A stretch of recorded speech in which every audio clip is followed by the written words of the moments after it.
চাওক, এয়া আছে আমাৰ ঘৰ আৰু এয়া হয় আপেলৰ গছ চোতালতে। কিন্তু তথাপিও মই খাব নোৱাৰোঁ, মানে নাখাওঁ, খাবলৈ নহয়েই। কাৰণ এই যে তলতে আছে আপেলবোৰ, সেইবোৰ কেঁচা কেঁচা হয়।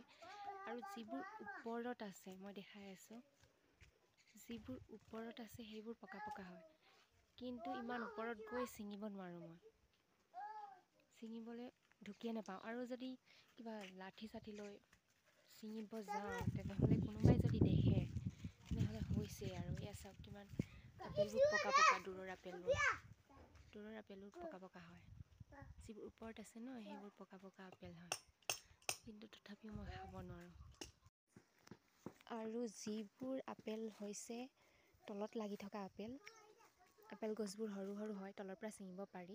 সেইবোৰ ছিঙিবলৈ যাব লাগিব মই এইফালে ঘাঁহৰ মাজেৰে।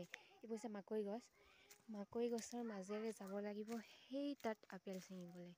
সেইটো কাৰণে মোৰ খোৱাই নহয় আপেল। দেখিছে, এইবোৰ ৰঙা ৰঙা আপেল হৈ আছে, কিন্তু তলতে আছে। কিন্তু হ'লেও মানে এই ঘাঁহ যাব লাগিব, ঘাঁহৰ মাজেদি যাব মোৰ ভয় লাগে।